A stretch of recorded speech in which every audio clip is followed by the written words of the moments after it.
जय जगन्नाथ मु पवित्र आपण आज गोटे नुआ एपिसोड स्वागत करुच्ची। भाई मनीष जीवन में बहुत दुख कष्ट आए जी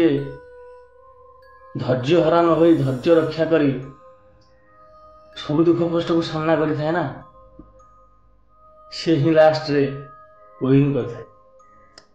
जीवन टा गोटे क्रिकेट खेल भाया आपण प्रथम बहुत ट्राए करेंगे खेल जा बोलिंग हो बैटिंग हो फिल्डिंग हो किंतु धीरे धीरे लोक शुणी शुणी गाड़ी शुणी शुणी हाँ धीरे धीरे धीरे धीरे धीरे धीरे आपण विन करेंगे लास्ट रे आपण ऑलराउंडर हो खुशी को अनुभव करें से मनीष जीवनटा से गोटे लाइफ रे सब करेंगे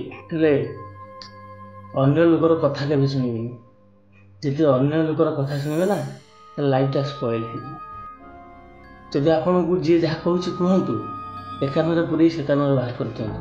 कारण जी किसी न शुणी अन्य लोक कथा को न शुणी जी अति दृढ़ मन सहित आगे चले ना सी ही लास्ट मोमेंट ऊपर था सत्य जीवन आरंभ कर कलिजुग पर्यंत सबुथ कहुई जे निज बुद्धि घास काट पछिया पर बुद्धि राजा हेनी के तो से गोटे कथा कह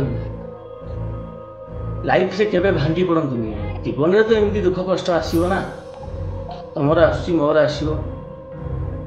तो आम अन्यर कथा शुणी भांगी पड़े कि लाभ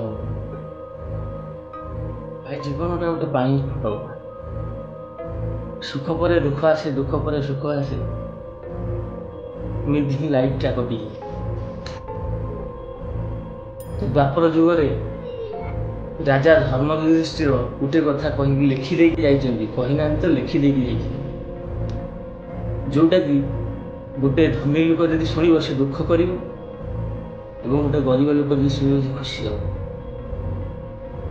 कारण ये आजिकल आम जीवन जो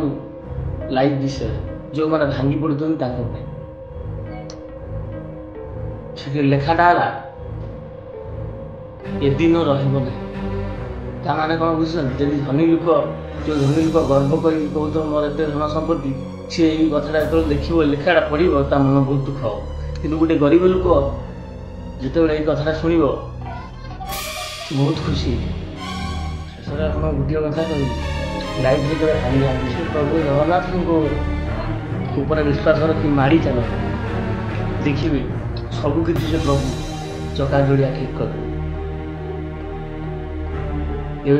अन्य कथा शुणी निजक भांगी दिखते निजे धैर्य हरा हो जाते जी आमको जन्म देती सी कौन देख तेणु भिडियो माध्यम गोटे कथा आप लाइफ रे केबे भांगी पड़ू नहीं क्या कथा जब शुणु नहीं लाइफटा स्पॉइल